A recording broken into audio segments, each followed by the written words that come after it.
We all want to go faster. I mean, triathlon is a race after all, and I'm sure you spend many hours training trying to beat your rivals or lower your personal best. And admittedly, there is no avoiding the hard work that you've got to do in the pool, on your bike and on the run, but there are several ways that are much easier that can help you go a lot faster on race day. So we've chosen a few of our favourite tips to help your race day experience become smoother and, most importantly, faster. Obviously, you're preparing for your race from the first day you start your training, but we're going to be focusing on specific race day prep.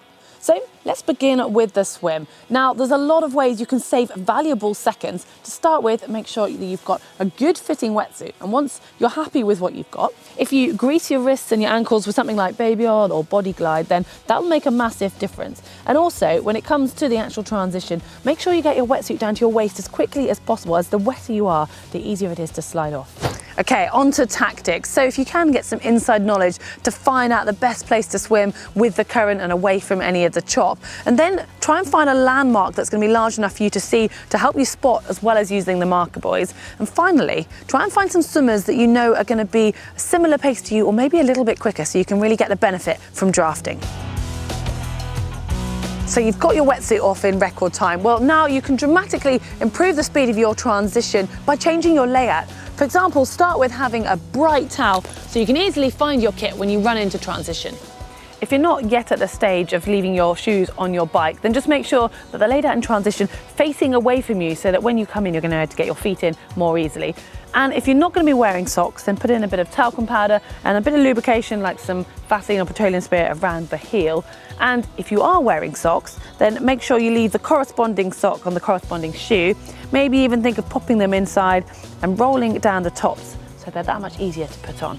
Well, make sure the rest of your transition is laid out purely for speed. So if you're wearing sunglasses, pop them in your helmet ready and then leave your helmet upside down facing towards you with the straps open so you can grab it and put it on extra quickly. If you're using an aero helmet and you can't put your glasses on top of it, then have them open inside so you can really quickly pop them on. And same goes for a race belt. If you need a race belt for the bike, have it laid down so that it's quick to pick up the clasp and pop it on. Finally, leave your bike in the correct gear, because there's nothing worse than being in too high a gear when you've got an uphill slope out of T1. And not only is it going to be very slow, it could be slightly embarrassing as you're struggling and you're going to lose valuable seconds. Well, there's a lot that you can do to your bike to make you go faster. We have covered that in a lot of detail in another video, but look at your position. If you're riding a road bike, then you could think about adding on some aero bars. For your spares, for example, you could put them underneath your saddle and take them up there. And if you've got a lot of loose cables, then tape them up. Just make sure you've still got enough movement for your bike. Well, think about moving your hydration. There are several options of where to carry it on your bike, and it's that balance between being more aerodynamic but still having it easily accessible so that you can drink regularly. And the same goes for your nutrition. So if you're using bars, for example, make sure they're open so they're easy to access. And if you're using gels, you could even think about taping them onto your top tube so they're really easy to get to. And if you want to use the course nutrition, make sure you've checked out what they have available and that you've tasted it before so you know you'll like it. And if you do, you can actually save a little bit of weight and you won't need to carry quite as much on your bike, and you can pick things up as you go on the course.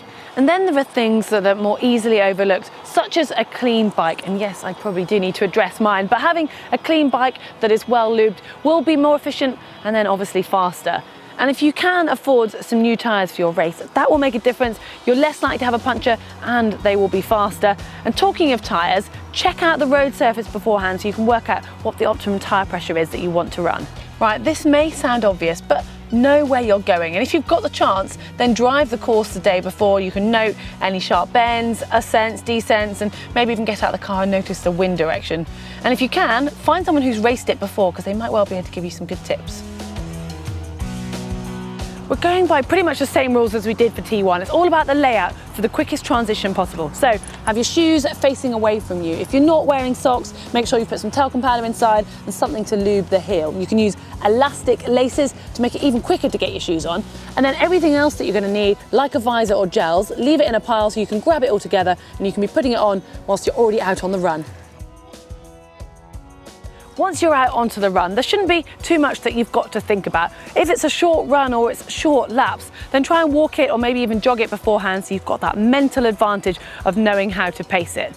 And if you are doing a longer run, or you're someone that needs to have the odd convenience break on the run, it might be worth considering wearing a two-piece, because that will actually save you a lot of time in the long run. And on that note, keep an eye out so you know where the loos are, so you're not going to have to panic and try and find a bush. Now, there are a lot of little physical things that you can do to help you prepare, but don't underestimate the importance of being mentally prepared. So swim, drive, walk through as much of the course as you can, and then visualize it. And when it comes to transition, walk through T1 and T2 several times until you're absolutely certain you know where you're going, because it's amazing how a little bit of adrenaline on race day and suddenly all the aisles of bikes look exactly the same. And final point, visualize a list in your head for T1 and T2, and then towards the end of the swim you can start going through the motions in your head of what you're going to do in T1, and towards the end of the bike you can work it out for T2.